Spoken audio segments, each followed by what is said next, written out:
sex to explore. It's a savage world in the land of the dead. It's a savage world. Play whatever is in your head. Well, hello, everybody. You've got Carl here with Eric. Hello. And this is, once again, Tabletop Tango. And I'm pretty excited about this episode because this episode is more opinion and less rules. Yeah, and this is mostly for GMs, probably. This is going to be a real cash episode, so we haven't really prepared any show notes. So yeah, because we really did such a good job of preparing show notes anyway. So and sticking to them, that's what we do. We stick to them. Yeah. Oh, 100%. Yeah.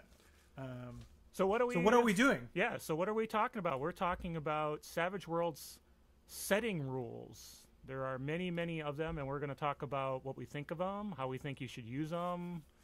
Have some utter disdain for some of them and love for others. Yeah. And so generally, setting rules are like not core rules; they're optional. That kind of enhance the game in little ways. None of them are that big. Some of them are like a little bit more like game changing, but most of them are just kind of small tweaks. Many, like when you buy a setting in the game, they might include some of these or have their own unique ones.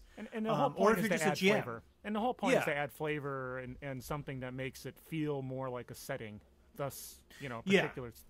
Yep. For that specific type of setting, yep. it kind of brings that out. So I think when we talk about that, we'll give our opinions, and then we'll also kind of say what kind of like genres or settings we think it'll be good for. If you're a GM and kind of running a certain type of genre setting, then we think this one might be appropriate. Sounds good. So shall we get into it? Let's do it. All right. Let's get up the page, even though we don't really need it, but I'm going to do it anyway. Yeah. First one, Born a Hero. So Born a Hero... Very simple. Just during character creation, no other time, the players can ignore rank requirements. Meeting all other trait and stuff, but ignoring rank requirements for edges that they take with their hindrance points or race points. And I have used this with some of my games. It gives people sort of that extra boost at the beginning. Actually, just use that with the game we're playing now. Yeah, 100%. I've used it a couple times. So how do you feel about it? I think it's pretty fun for the players, but man, you got to be careful as a game master because it's so easy for someone to pick something that's gonna kind of screw up your balance a little bit. So that's definitely true. I think it could be under GM approval. I think the one little tweak that anybody could make to this is you could say no legendary edges, or more specifically like no followers or sidekick maybe, but it's really GM approval. I love the setting rule. Most of the time I think it fits most games, just because like it helps you kind of get that jump start on what you're doing more. So I think most of the time this is actually a really good rule. How we did it in your game when, and this is something I think that happened from Rifts, is that I took new powers using this, one of my initial edges, and so my powers ignored rank requirements. So that's something you could also do. That's optional too. I think the GM can give a yay or nay on that, but it's not too bad unless they're taking, because like something like regenerate, they're not going to be able to use anyways, right? So right. I think I got like flight from this. Yep. But those powers are more expensive, so you're not using them much either. So I love this rule. I'm going to give this one an A, and I think it's good for most genres. Oh, we're doing the scoring again. Why not? Okay. All right. Yeah, sure. I think it's an A as well. It's fun. Just watch the balance. Be careful about that. And then the next, and the only, go ahead. And I would say, the only genre that I think this wouldn't be appropriate for is like a really, not even like pulpy, but like a one where somebody's like they're all really inexperienced. Like maybe if you're doing like kind of like kids in the monster in the basement kind of thing, or something like that. You know what I mean? Like something where like they would really have that extra experience or that time to kind of do an extra build. So yeah. Oh, sure. That makes sense. I would even think something where you want it to be kind of gritty, like zombie apocalypse, and everybody is more a normal kind of average human. Obviously, that would also be a situation. So So what's the Okay, next cool. one? So the next one is Conviction. It's a love big one. Conviction.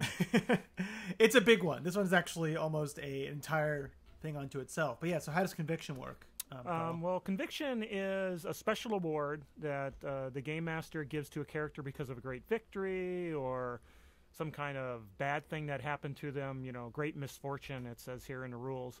And every time, so you have this token, so it's not a Benny, but it's a token you have, and then you can spend it whenever you want. And what that gives you is a 1d6 that can explode on any trait or damage totals between when you spend it to the beginning of your next turn.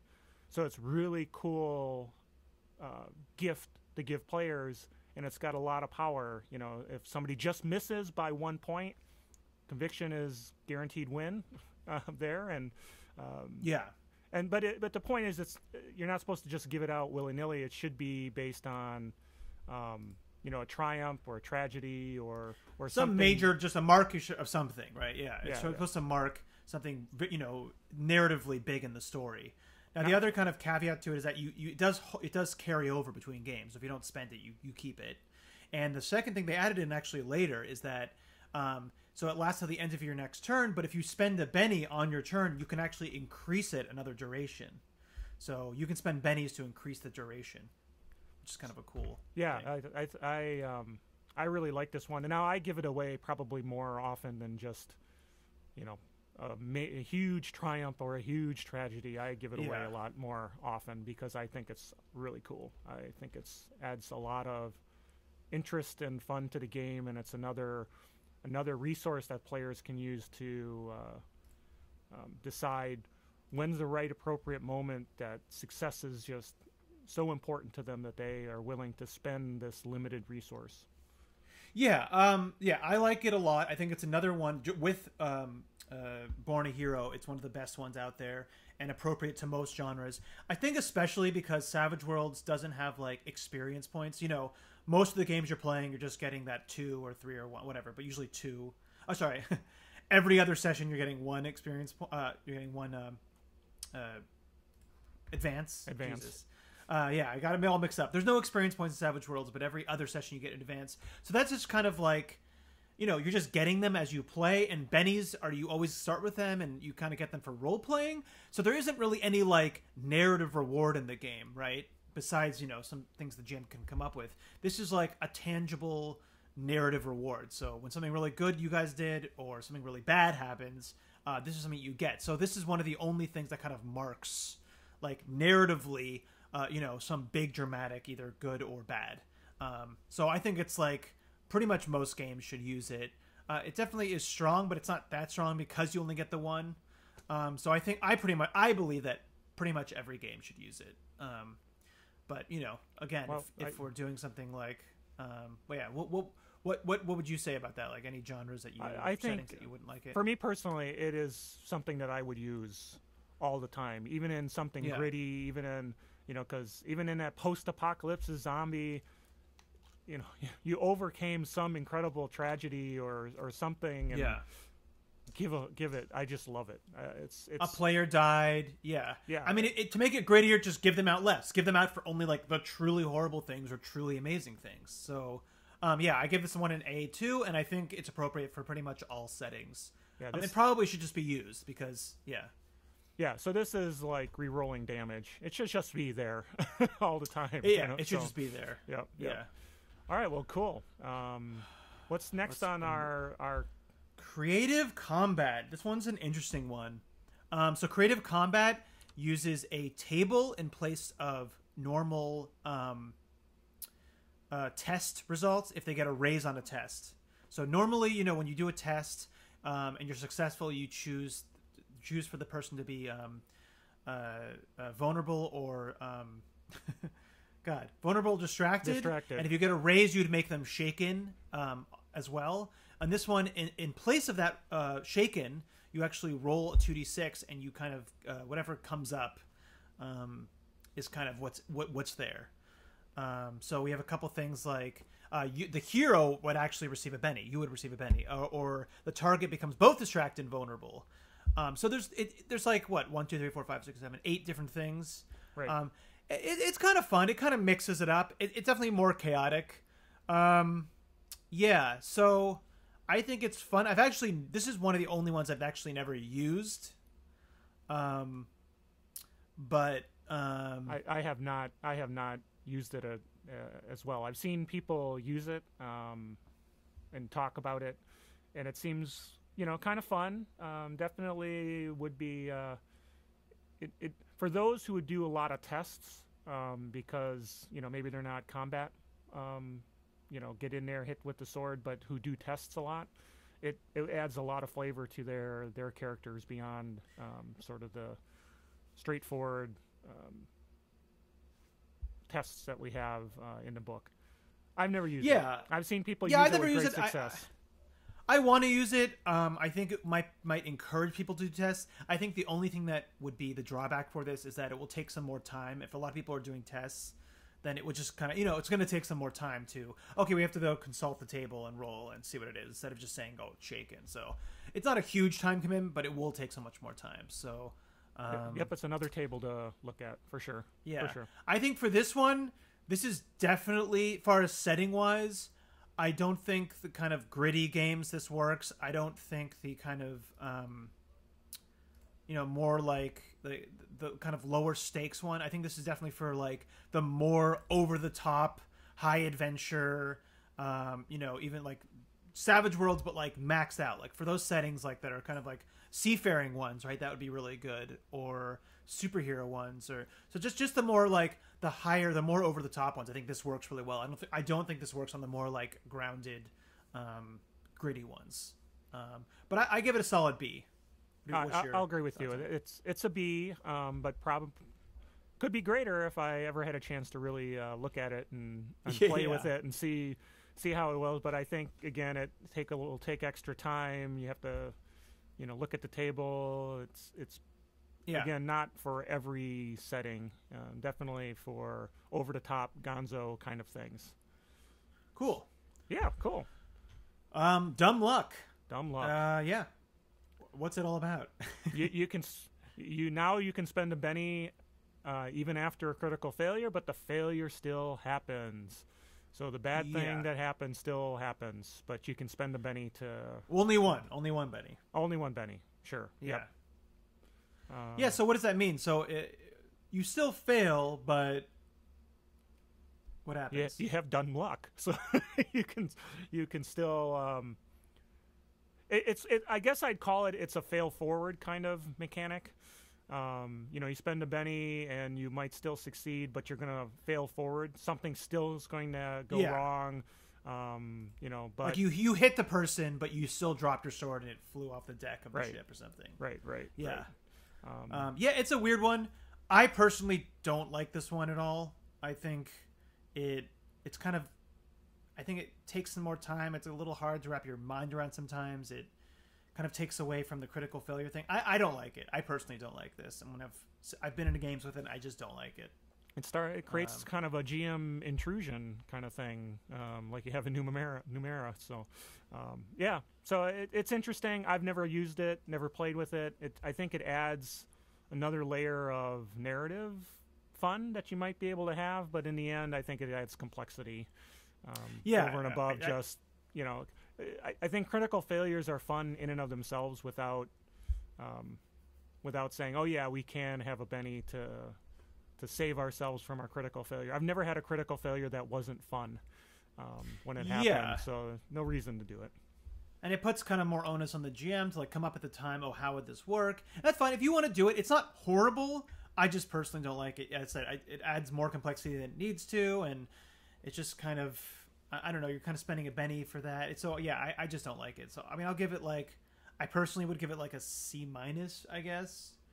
I think as far as genres, definitely, again, I think for, that is definitely for those over-the-top gonzo, larger than life. So heroes, seafaring, I think, like that piratey games, like so those type of games. I think it's kind of similar with Creative Combat a little bit. Maybe Indiana Jones kind of thing where it doesn't matter how bad he fails, he can still have another chance to succeed. So he fails forward all the time. Yep. yeah, you can still, even when you really, really fail, you still kind of succeed. So for just those really, really, really, Savage Worlds at the max, yeah. So how do you feel about it? You said you didn't like it, right, really? I would say a C is probably where I would be as well with it. Okay. It's average. It's a thing. Might be interesting to somebody, but again, I think critical failures are part of what makes the game fun. Adding something just to let somebody succeed, yet even at the expense of the failure. Yeah, interesting, but I don't know if I'd ever use it. Cool. Let's move on to Dynamic Backlash. So this is another table. You are the powers guy, so this is you're all over this one, right? Yeah. So this is another table, just like Creative Combat. Usually, when a spellcaster rolls a critical failure, they would get backlash, which is just they get fatigue and all their powers are ended. But in this case, instead of that, they roll on this table that has 1, 2, 3, 4, 5, 6, 7, 8, or 7 or 8 different ones. All of them are bad, but one is good. Actually, all but one is good. If you roll a 12, then it's actually good for you. It's really brutal most of the time. I mean, most of the other options, like fatigue is at 11, so most of the other options are pretty bad. Like stunned, losing just extra power points. Backfire is really bad. Catastrophe. How about really overload? Bad. That's now you're doing damage to yourself. So yeah, they're really bad. It's pretty punishing anyways to lose a power. This is not a horrible rule. This is one of the ones that is like very setting specific in my mind. If you're playing a gritty game with Magic, like a very gritty Magic game where you want to feel those stakes, like Magic has a price. It's not just Magic comes easy. It's Magic has a price. If you really want to show that, I think there's a game, and I don't know if they use this, but there's that like Frost game. Do you know what I'm talking about for Savage Worlds? It's like Frost's. Oh, it's kind of a Viking-ish. Yeah, I know what you're talking about. I can't think of the name of it myself. Anyway, I don't know if they use it, but definitely for the game, this is one that's like very tied to a setting. I think in kind of normal games with powers, this is not a good rule because it's so punishing. But in games either where like you really want to have that feeling of Magic has like a price and there's not, it's more rare, and even games that like you're giving even a lot of bonuses to spellcasters, like if you're kind of borrowing stuff from Rifts or something and they're just mega mods, maybe this is like a good way to kind of have that, you're more powerful, but there's also this like double-edged sword here. So that's how I see it. So this can be a really fun rule, but for very specific settings. And I think you hit it. You hit it right on the head. It's for your generic kind of fantasy or even games that have powers, sci-fi, whatever. Yeah. It's really not. It's really not probably fun for the caster to have something like this. But if Magic is rare and it's dangerous, and anyone who's a practitioner of the arts is taking their own life in their hands, that'd be great. Really fun. So, you get the teenagers. Yeah, so I give it a B. A B, yeah, sure. I give it a B. It's kind of it's good. I mean, I'm not the happiest with the stuff in there, but I think a B is solid. Solid B. All right. Fanatics. So what's this about? Well, it's essentially, if a wild card enemy is taking damage, they can, and a GM thinks about it, and of course the GM is going to do that. One of their henchmen or goons or whoever is there protecting them is going to jump in front of their master and take the hit for them. Definitely for games that it's not all about killing the big bad guy. Sometimes he should get away. Sometimes he should add more flavor, longer, and it's not just come in, kill him off. I think that's, so for a pulp style game, for a superheroes game, for those kinds of games where, sometimes having the bad guy live is more fun than having them die. But and also I think just the feeling of like you said, pulpy, superhero, way over the top. I mean, this is, out of all of them, this is almost so specific to certain type of settings, even more than Dynamic Backlash. I mean, I love this setting rule for the right setting. But yeah, for ones that you want to have the villains getting away, or even ones that you want to kind of feel that they're like so dynamic, their personality is so big, they have all these minions that will just die for them. If you really want to get that feeling across, this rule is awesome. I think this rule can be so much fun, really add personality to the game, and kind of give that feeling of minions. I've been in games where I've been in games with it, and it was fun. I think it was a superhero game. So yeah, I think this is an A setting rule, but definitely, you're not doing this for and one that you could almost, for this specific rule, I would say, like in the fantasy game, you don't use this all the time, but if there's this like one type of dude who maybe he like controls people, or he's just like a really, really, really charismatic cult leader, maybe just for that one enemy, you'll use this rule, So this is one that you can just use for maybe even a specific wild card villain that you have. Yeah, if it fits. It wouldn't just be being that for overly every charismatic. Sub henchman, minor boss. It's really for the big boss. The guy who is controlling all the puppet strings and should continue to do so maybe for a longer period of time. Yep. Not a lot to that rule other than that. So yeah, I guess you just have the extras go, take the hit basically. That's all that's what it is. Just take it out. So you gave that a solid A, or I give it an A. But again, it's that caveat of very, very specific setting or a very specific type of villain. If you have that very charismatic villain, then that's a good one. Just use for that one villain. Okay, whatever. Great. And I say to GMs, don't put your big bad guy who you don't want to die where he can die in the first place. But it's a good setting rule, so we'll give it an A. Then we get fast healing. So this is primarily just you can heal once per day instead of once every 5 days. Yeah. That's it. I mean, basically. And 4 hours bumps and bruises the fatigue. Fatigue every 4 hours instead of the usual 24.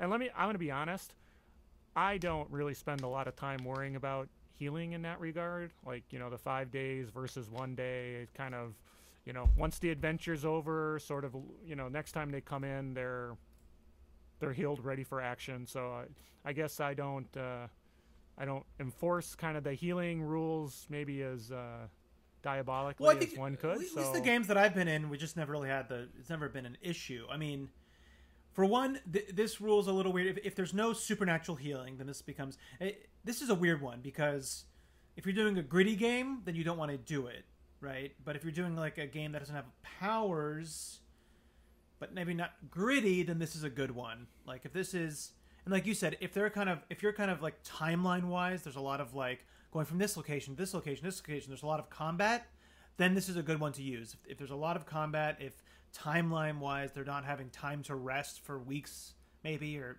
going to a hospital, then this is a good one, because ultimately you don't want it to be a grind of, we're injured, we have these wound penalties, we can't heal, like it just becomes too brutal. So this is definitely a weird one. I think it's good for games that don't have powers and kind of have a lot of combat, or short timeline between adventures. This is kind of a good one, or like very pulpy ones too, right? Yeah, sure. Yeah. I don't know. I guess I'd give it a B, because my own personal style, I don't worry a lot about it. So for others, I'm sure. I think a B is fair. And as the GM, it's like, I mean, you'll just have to you just kind of have to get the rhythm of okay, well, combat here, combat there, and if they don't heal within that golden hour, then they're screwed. But this one's weird. This is just really with like the balancing of the GM, right? Are you giving them medical supplies? Are you enforcing that? So this is definitely one that's like so much personal preference and how your game is that. Yep. But again, no gritty games and games with powers. You really don't need this. So you're saying no gritty games? So well, in a gritty, if you want to make it gritty, right? What might we talk about if we're talking about gritty games? Maybe the next one. Oh, okay. Oh, gritty damage. I see what you're doing. Yeah. Yeah, I was trying to do a segue. I failed miserably. Sorry. No. You're good. It's my bad. Yeah, you're right. Gritty damage. Moving right into it. So here's another table. I mean, the injury table is used normally anyways. Right. But this one is just like whenever they take a wound. So usually the injury table is only used when they're incapacitated and they don't like automatically heal, like get up. You would roll injury either temporary or permanent. We've talked about that before in other episodes. This one is every time they take a wound, you roll in the injury table. And it's only once per like damage. So if you get 2 wounds, it's still only 1 roll. And these ones are always temporary injuries. And they're cured when the wound is healed. Yeah. Yep. I don't personally like gritty damage. I think it slows things if you're down. like it slows things down. Yeah, it slows things down. It's keep the tracking of it. It's a little difficult. I mean, again, if you're in a really, really, really, really, really gritty game, if that's what you're really going for, sure. But it's Savage Worlds. It's almost like, and I made a Fallout conversion for Savage Worlds, and it's pretty gritty, and obviously Fallout has that kind of injury stuff, so I was kind of using that, but it's almost like Savage Worlds isn't really good for like super, super, super, super gritty games, right?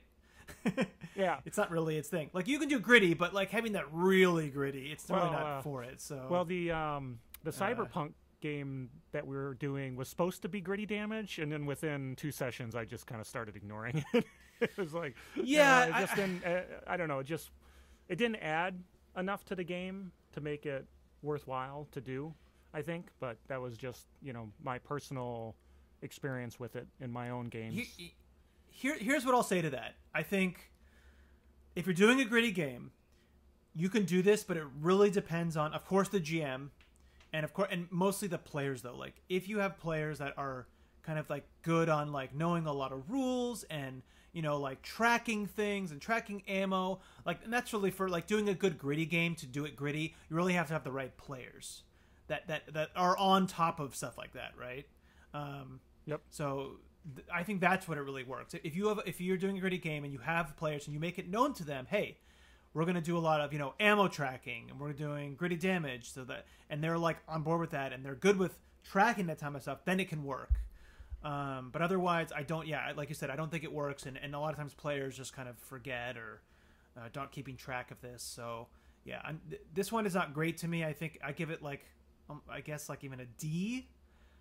But obviously, if it's a gritty game and everybody's on board with it, then it's a bit better. But yeah, I think I would give this a C or C minus.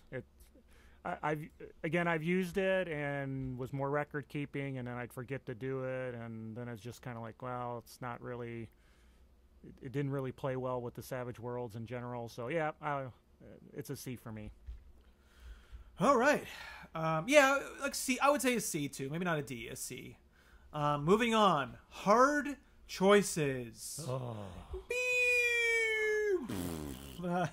Hold on. This is one of my least. Do that again. Let's get it on camera. Come on. Oh, okay. Yeah, there you go. A little too much. Yeah, this is one of my least favorite setting rules in the game. I think it's horrible. I've been in one game with it. Oh my god! This is a superhero game. You were in the same game. Oh my god! Yeah, it just was awful. It totally messes up the whole way the Benny economy works, and the pacing of it, and it makes like people hoard their bennies, and then the GM just has a glut of bennies at the end. It's bad. I think this should be taken out of the game altogether. I give this one. I mean, I don't think it's good in any setting. I don't care if it's a gritty setting. I don't think it's good in any setting, and I give it an F. What are your feelings? I don't like it at all. I think, like you said, it really ruins the Benny economy. Is sort of the backbone of Savage Worlds. Having characters get them, spend them, try to do something gonzo, and it's like, hey, I'll spend a Benny. But now suddenly, if I spend a Benny, the Game Master's going to have a Benny, and by the end of the game, the Game Master's got a horde of them. It's just, I don't know. And it's weird. I was a player in that game, and man, was I disappointed. I just sat there and said, you know what? Do I really want to do this? No, I don't want. I don't like it at all. I guess. Yeah, F is a good one. I think. Let me actually move back a little bit. I think I was a little too harsh. No, you weren't. You weren't. No. I have a point. I think personally, why we have such a distaste is that like that was in a superhero game, which is pretty much like the last type of setting you would ever want to have it in. I think this setting rule can be good in a very horror type game. If you're in like a game where you really want to pump horror and thriller and suspense, that type of game where you want it to like, you know, building tension and then have like the heroes be in bad water at the end, like they're testing fate. I think for something that's like that type of like build terror, suspense, thriller, this actually can be a good setting rule. But I really think it's specific only to that setting. I think personally it was so bad because it was in the worst possible genre setting, which is a superhero game, which should not have at all had the setting. Well, and I think so. That's my one caveat about that. I mean, you're making a fair point, but I think even in that situation, you want the players to have early successes. You know, spend those bennies early, and then not have them at the time that maybe the alien is popping out of the dark chamber. If with this rule, I would just never spend the Benny until the end. And so at the end, when, yes, there's, I'm struggling and maybe I don't have that Benny, I need to be playing my hindrance to get another one, but because I spent, I didn't spend any of them. I'm just sitting on them for that. So then I have a hard time with it. But if it's like a really kind of deadly, really horror-based game, like they have to spend bennies to stay alive, then I think that's the only time that I would ever consider using this. That's my only point, is that type of like building tension game. But otherwise, you shouldn't use it. So I'll give it an F, and maybe I'll give it I'll upgrade it to like a D-, and then say horror games, go for it. Okay. Right. Hero Never Dies. What's the dealio? Well, as it says here in the book, heroes in movies rarely die. So basically, if wild cards are incapacitated from a damage roll, but instead of critical failures being, kind of that bleed out, just dead, it's just a regular failure, and it ignores those rules for bleeding out. So it mentions here that if it's heroically or interesting to have that happen, then go ahead and do it. Saving the party, what have you.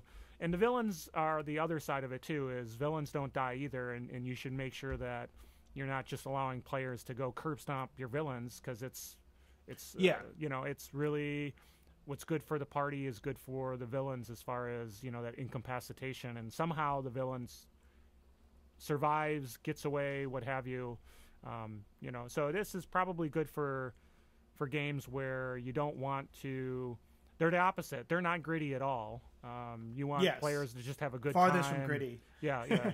Have a good and time. And superhero games. Yeah, superheroes is probably a good example of that.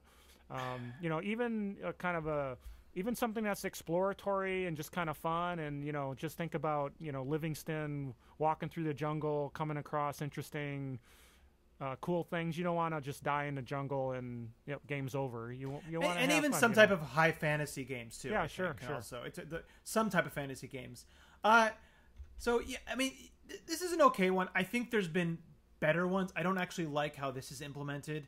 I know Rifts, the new Rift has it. The old SPC had one. They had like a death and defeat table, and I actually think the death and defeat table is a better version of this. So I actually don't like this one that much. I think if you're gonna go with a Heroes Never Die kind of thing, I think use one of the death and defeat tables, like from Rifts or the old SPC one, or hopefully when they come out with another SPC, the 3, then they'll have another death and defeat table. I like the table better. It still has, there's still like some negatives to going down. It's not just you automatic, you just don't ever bleed out and don't get injuries. So I like the table better. I think that's more fun, and there's still that randomness there.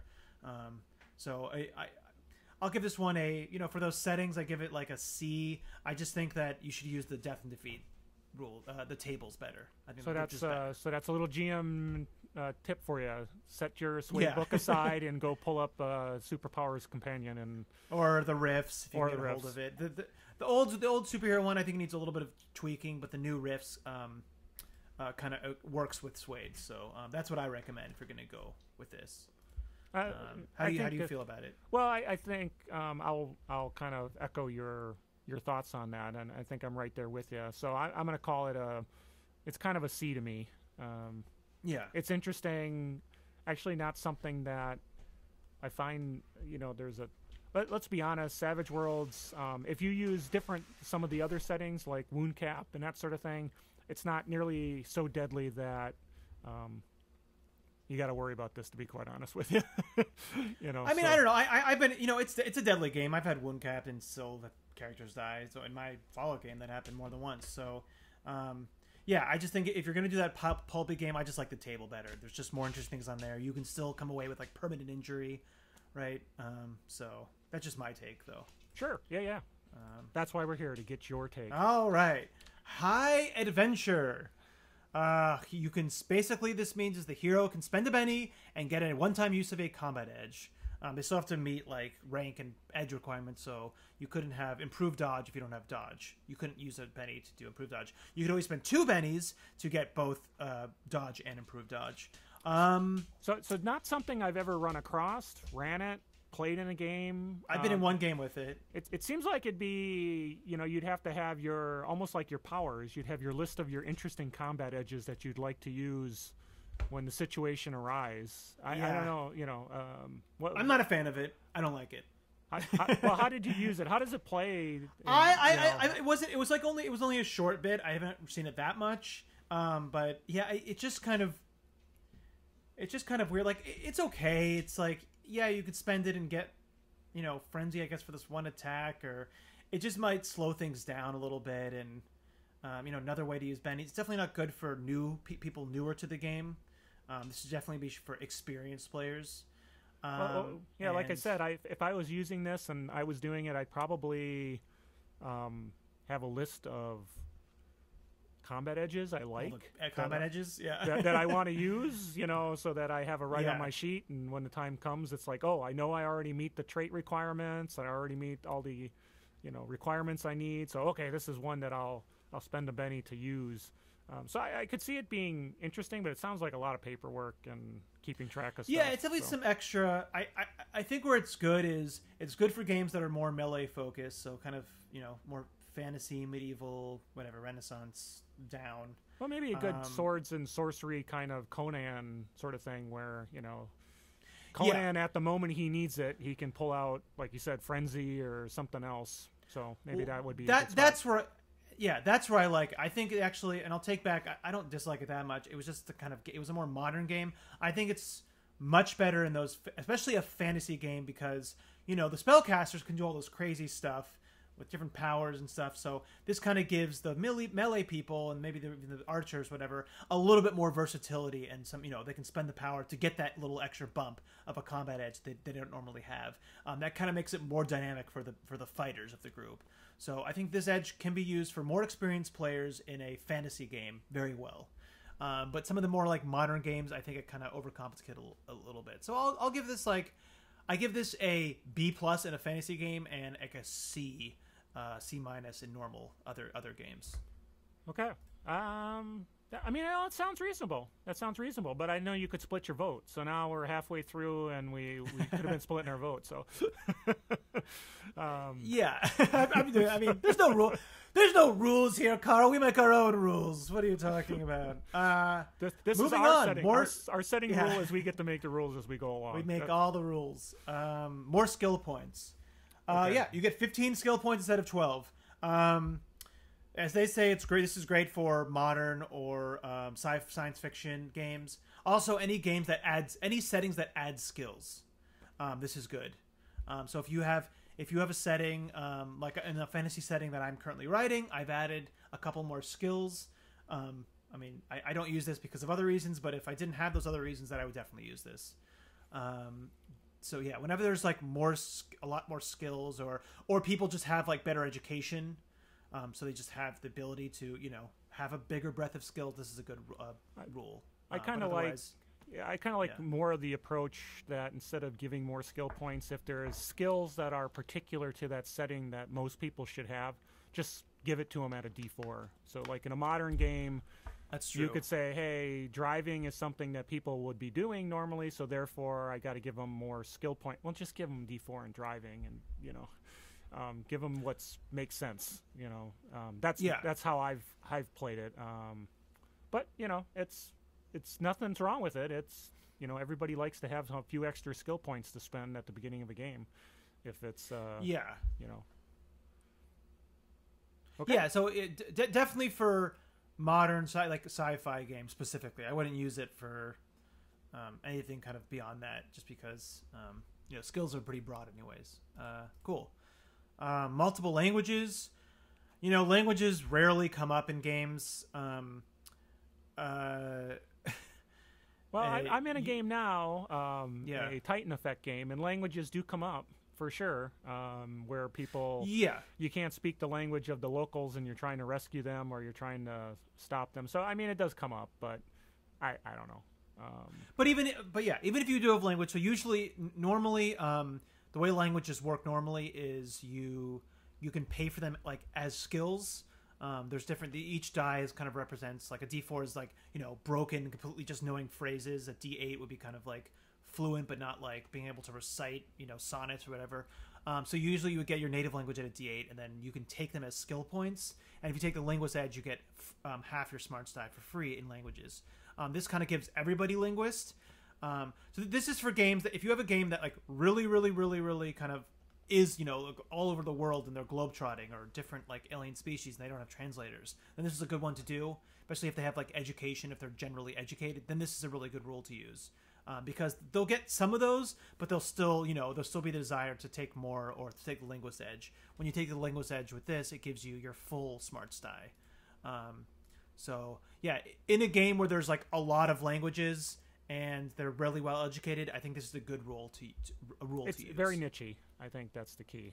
Very niche-y. Yeah. You GM going into it, if you're like they're going to be going to different places and languages will be a thing. If you know that, then this is when you look at this rule. Otherwise, if you don't really think about it that much, then probably don't need to use it. Don't worry, everybody speaks Common anyway. Yeah. Cool. All right. No PowerPoints. You're all over powers, so let's bring that one up. Well, let's talk about this. So me and Carl, we both had our we had our Cyberpunk game. We won't name the name of the set. It's an official, well, not official setting, but it's a published setting. They use this rule in their second version. We didn't like it. But there's a caveat to that. Another caveat. Okay. Yeah, I think, okay, so as a rule on its own right there, it's not good. Purely because there's no other support for it. It really needs other edges to go along with it. Oh, I didn't really describe how it works. How it works really quickly is that nobody has PP PowerPoints. In place of that, when a caster casts a power, they take a negative mod based on how many PowerPoints they would have spent. So like the base power plus modifications. And they just kind of maintain powers for as long as possible, but they'll take a negative for each power maintained. And there's some other rules of preparation. So it's basically like if you're in a game where it doesn't really rely on like mana, it's just kind of like you want powers to work, or kind of like a lesser superheroes game if you're not using the superpowered compendium, but you kind of want to do superpowers, or a specific type of arcane background could be this. So I don't. Oh, and I was saying, the Cyberpunk game, it's really not that bad. It's just that as it is in the book, I was actually getting confused. Sorry, with more. Skill specialization, Carl. Don't get me started. Wait till that one I got comes confused up. with that. So basically, as it is in the book right now, it's not good.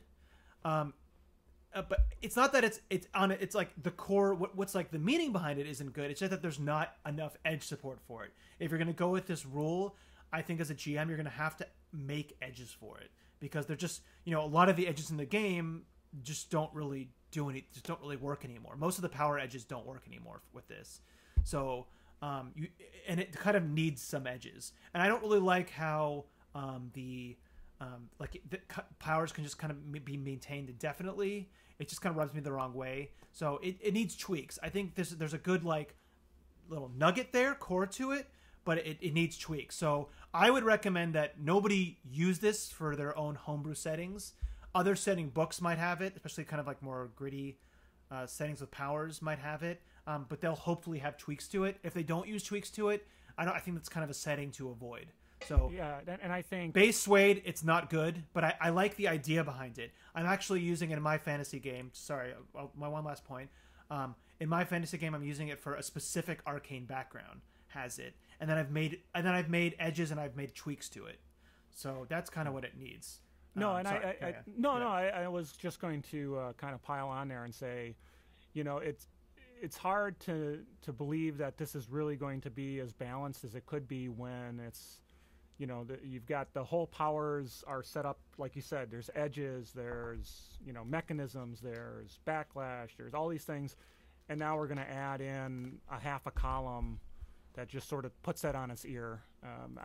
It never felt really balanced isn't the right word, because that's not trying to say balanced, but it never felt complete, smooth or complete, or it just was missing something. And maybe it's the edges, like you're talking about. And I had a chance to look at your setting a little bit, and I like that that it's what makes something unique. And so it's not just it makes one particular caster unique. So that's kind of cool. We'll have to see how that all works out, right? But I've added edges. I've added I've added tweaks to it because I don't like. So I think it's really unfortunate. I give it almost an F because it's basically incomplete. I give it an F. I think it's really good for some games and for certain arcane backgrounds it can be, but they just need to do more work on it. And if a setting comes out using it, then they just need to add stuff to it. The setting that we use it in your game, I got confused. Interface 02, the Cybermonks had it, but they added some more. It was different. It was the Swex version, and they added some edges for it in that book. So that was okay, but it still wasn't that good because the core of it wasn't explained that well. Remember, we had a lot of confusion with it. So. Well, thinking about this might be really good actually for when we talk about games where there's kind of innate powers or gifted type people that they don't have a lot of powers and you're not going to track power points. It's just sort of I can use them or not. That might be good for that kind of game because it would probably simplify things. And we're not talking about things that have super number of power points. Maybe something that's kind of small but yep, it's not my favorite, but like you said, there's a lot of room for this in the Savage Worlds multiverse. It's just that they just didn't, it's like half done, like it's just not done. So I really, really strongly again recommend nobody use it unless you're going to take the time to make edges and tweak it. So maybe we'll talk about that Maybe we'll do a special video once my setting's done a little bit more, and we'll go over things how me and Carl came up with things. That might be a fun thing to do at a later time, and we would go over it then. Otherwise, don't use it unless you want to put the time in.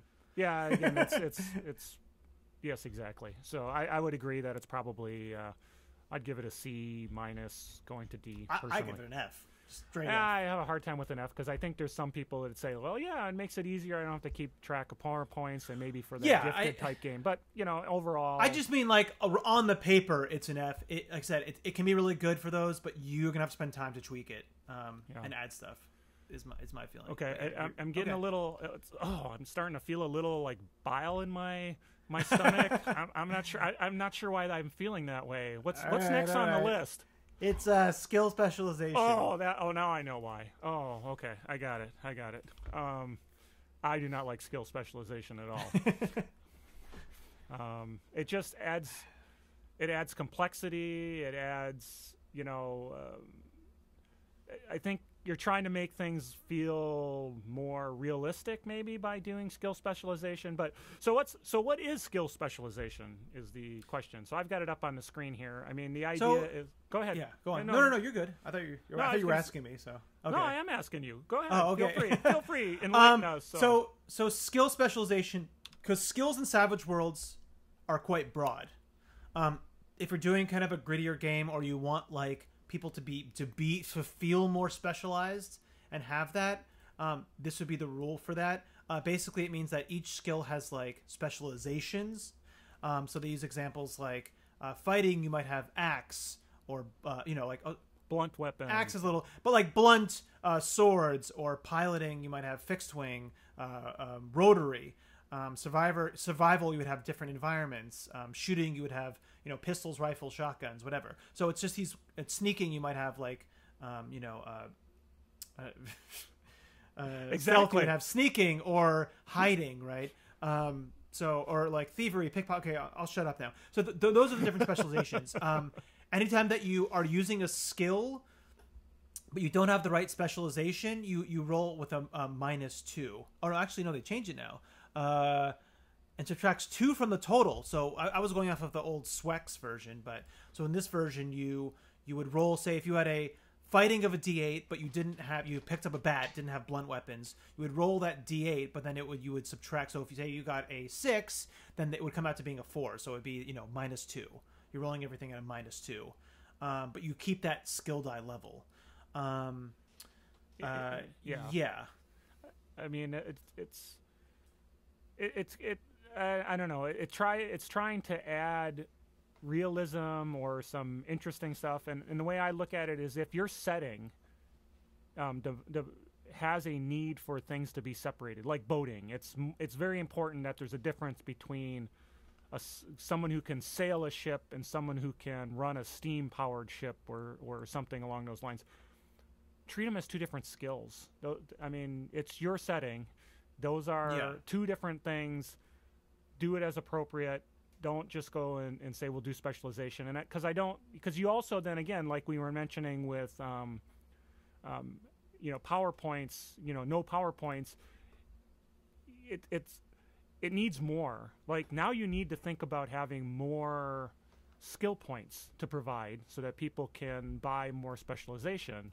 And it just, I don't know, it just really because I didn't talk about that. So yeah, go ahead. So so basically gaining specialization is the same as like gaining a skill below its attribute. So it's 1 point. So you spend 1 skill point to gain a specialization. Something I forgot to mention. Yeah. So yeah, we played with this in our game. Here's my take on this. I agree with a lot of the points you're making. It did not work in the game.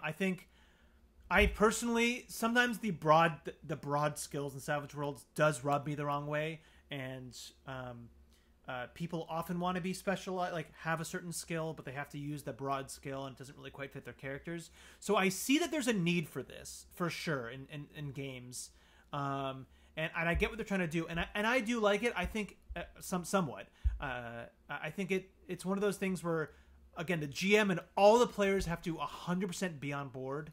They have to understand what it means, and they have to all be on board. Because if you have people that just are like not really thinking about that and just like, I don't have that, or what do I have, then it's not going to work at all. They have to be, again, players that are like really into mechanics, that play like third edition 3.5 or Pathfinder 1E or something. They have to be kind of people like that who are more into mechanics and understanding all the different stuff, and they can track all of that. Otherwise, it just doesn't work. And they want to play a different game, apparently. Yeah, I mean, because that's right. Because Savage Worlds is supposed to be. It's fast, fun, and furious. This does slow things around. I don't think it's horrible. I just think that it's so specific to certain type of people to even work in a genre that it doesn't really work most of the time. I came up with a thing in my own setting that kind of bridges the gap between this and normal that I think works really well. I'm not going to talk about it here, but there's definitely things that you can do as a GM to kind of give people little bonuses if they're kind of specialized in something. But this is generally not a good thing to go with. And also just on the paper, they really don't lay out. I mean, how many skills they list here? They give 9 of the skills. Well, these are examples. Yeah, the point is these are kind of examples. Just very, very examples. So when we played it with. Go ahead. Well, when we played it with Interface Zero, they gave specific all the different specializations. They laid it out there. And I think part of it maybe that is that there was just so many specializations, and so maybe that was part of it as well. But There's a lot of extra work on the GM because it was often like you would be like, oh, and I'm like, oh, what kind of is it this special? You'd have to then consult the give me a notice. Give me a notice roll. Well, is that visual, audio, visual, smell? Body language? What am I doing here? Oh my god, why did I pick this? Yeah. So this is mostly for the GM. Do you think you can handle it? And you know, so this is really, you have to really think to yourself deeply. Do I want this? And do I want to have to consider every single time I ask for a skill roll what specialization it is? And I still think that if the setting has things that are special to it, that drive specialization, those may be different skills. You're allowed to tweak the skill system, and I would do that before I would do specialization. Personal opinion. Yeah. You know, this is all personal opinions. So I'll give this one a D. It's just not implemented enough. I just think in the rare case that the GM, if you really, really want to do this, like I said, this is not horrible, but it really has to be the GM. You have to want to take this on, and you have to have the players that understand this is what you're doing. If they're more casual players, it's just not going to work. It's going to be really painful. Yeah, I think the players have a hard enough time just keeping track of the skills that they have already. So just the list that exists as is. So anyway, I'll give it a D, easy. So okay. D or less. Moving on, unarmored hero. This is a really simple one. If they don't wear armor, they get a +2 to soak rolls. You know what? Yeah, I just say, use it. If somebody really doesn't want to use armor, why not? It's really not worth it for, honestly, like I've seen people use this. It's really not worth it. People should wear armor most of the time. People should wear armor. But if their character really doesn't want to wear armor, then this is a good kind of smaller reward to give them. Well, the book says a pulp action, so I guess it's thinking more like an Indiana Jones running around with just his hat and his shirt ripped half open, trying to defeat the Nazis who maybe are running around in body armor.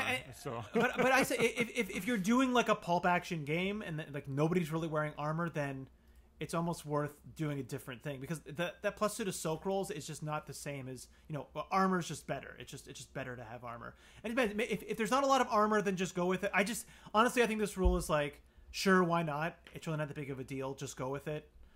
It gives a little bonus for that. So I'm not in love with this rule, but I just think it's like, yeah, let them. They're deciding to go around with not wearing anything, then let them have a +2 to soak. If they're going El Natural, why not? Right? Yeah. So, okay. I think the only time not to do it if you're in that very gritty game that's kind of like low, if they're not like military people, they're maybe like a horror game or a kids like monsters in the basement kind of thing, then yeah, this doesn't really make sense. So I'll give it. I guess I give it like a B-. I mean, it's I don't know. How do you feel about it? It's just like you said. Just go ahead. I mean, if you really want people to run around and give them a bonus for not having armor, then it's an A for you. For me, I don't know. I'd call it a B or something. It's interesting, but not all that valuable, to be honest. But this is like a good one probably to use along with faster healing too. If you're doing that kind of like, if they're getting damaged and they're rolling soak rolls a lot and then they're healing, this is probably a good one to go along with it. So cool, dude. We're on our last but not least, I should say, wounds cap. Wound cap. What's wound cap about? That basically says a character can never suffer more than 4 wounds in a single hit. Remember, that's single hit, not combat, not turn, what have you, but in a single hit. And then thus they never have to soak more than 4 wounds at any one time. Yeah. So it's I like it. This is one that I use because nothing blows than having an explosion that has like 45 points. And yeah, there's just literally nothing you can do about it. But then I don't play super gritty, one-shot death kind of games. But wound cap really is for keeping people in the fight, and it applies to villains and big bad and large creatures too. So. And the thing with large creatures is it always stays that 4 wound cap. So large creatures are going to be even tougher to kind of break down. So it kind of goes both ways. Yeah, I love this rule. I give it an A. I think it should be in most games. I think it should almost be a rule. My only part with this is that if it's dramatically appropriate, right? Like if a building's crashing on somebody and they're getting like 60 damage, then they should try to have to soak that 60 damage. I think this is one of the ones that like it should be in effect most of the time. But if they're taking damage from like an insane source, then it shouldn't apply because there's no way they're getting out of if they can soak it. If they can manage to soak 6 wounds, then that's great. They did it. But I think if it's something from like a damage where it makes sense that they're taking 60 damage, right? Then it's when it should be ignored, unless you're really playing in like a super pulpy game. And I think the key here, there's a word. It's in a single hit. So I think of it as a combat thing. So if you get caught by the thermonuclear weapon. Wound cap is not going to apply. Yeah. You shouldn't even roll damage at that point. I mean, that's just So, and the reason I like this again is like he said, it just because Savage Worlds has its swinginess, which is good. That's partly why we like it. Is that kind of like explosive fun, but it's also sometimes too swingy, and aces can just get crazy. So I pretty much any game that I run, I use this, and most games that I'm in use this. So this is a go-to game. I think once it got originally the concept of the wound cap was first saw in what setting for PEG did they put that in? I'm trying to think. It was a pulp section. Boy, I wish I could remember, but as soon as it showed up, what's the was it Riffs? Buck Rogers? Was it Buck Rogers? I have no idea, man. So anyway, but when it showed up, it really made a lot of sense, and now it's part of SWADE, and it's something that I use pretty much all the time. It's definitely falls into the A category for me. A for me.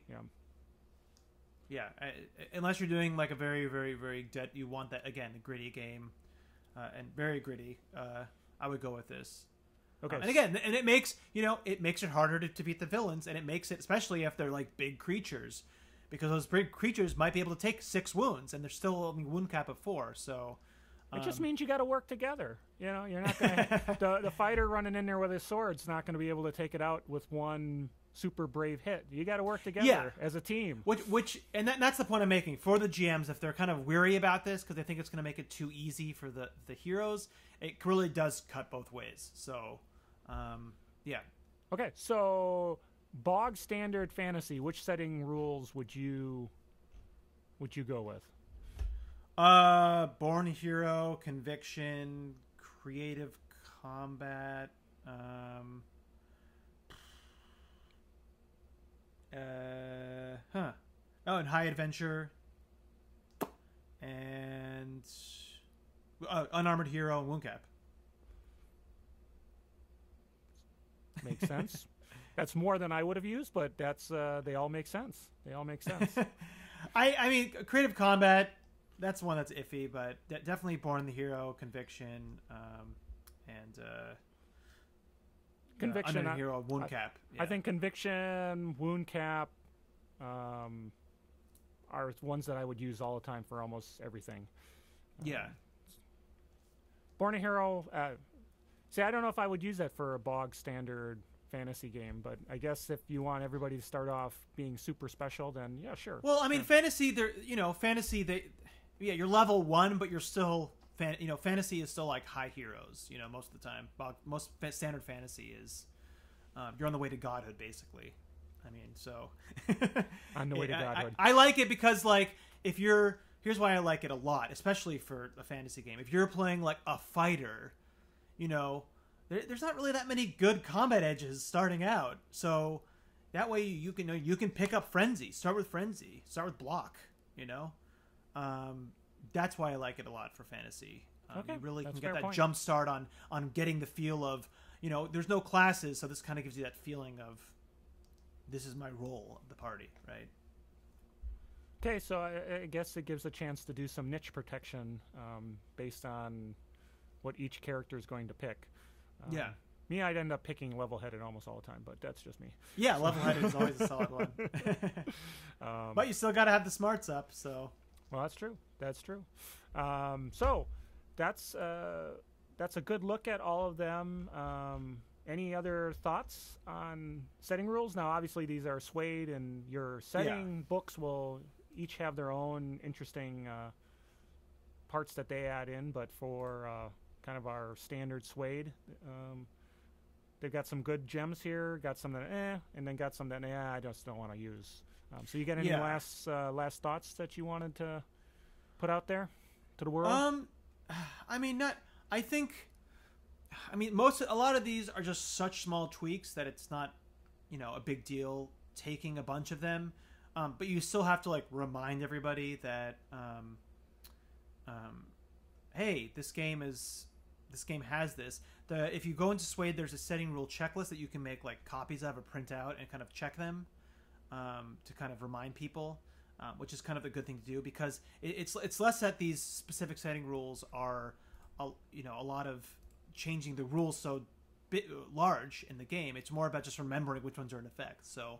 Right. I think if you are adding 5 of them in, I think that's a good thing to have, like either out in person if you're playing in real life, or if you're on like Roll20, like make it a handout, right, with it checked. I think that's a good thing to do just to help remind people. But yeah, I think some of them are go-tos for me, like as you said, Conviction and Wound Cap are go-tos, and don't be afraid to add these in. Except for the ones that we hated. Except for the ones. Those you should. Those you should are be more always, worried about. if you, maybe you'll have more success. It may just be me, right? So, maybe they'll have more success doing, and like you said, maybe their players are, into these certain different ones that we weren't so fond of. Want it a little bit more crunchy. Yeah. Yeah. But anyways. Oh yeah, they add a lot to the game. That can be really fun. Would you ever run a game without having any of the setting rules? Because these are all optional. I think I would usually add at least one of these. 100%. I mean, at least Wound Cap. I can't imagine not using one. But that's just me. What about you? I can't picture. I think the first game I ran with Savage Worlds when I first got the book. I used and this was back in Deluxe. I didn't use any setting rules there just because I wasn't smart enough to know, and it went all right. Yeah, it was interesting and fun and all that, and you could play it straight. But I definitely think things like Conviction and Wound Caps just add so much to the game that it's hard to not use them, and it feels like they're just part of everything you would do. Because remember, in the old setting, what is it? The reroll damage. You couldn't reroll damage. That was a setting rule too. Yeah. Right. So yeah. All right. That's a really good point, Carl. I think the final thought on this is that if you're a new GM and you usually you look at like, you go into a new game and there's like optional rules, you'd be like, I'm just not going to do that. I really don't think a lot of the ones we've talked about that we like a lot are. Don't be afraid of them. Add them in. They really, if you like how they are, but you're worried, they really don't add that much complexity. So I think, again, it's just remembering that you have them in, but they don't be afraid of them. I think if you're a new GM, feel free to use 3 or 4 of these. It's really not going to hold you back at all. So. Yeah, definitely. And they're not complicated, so they're easy to pick up. They don't add...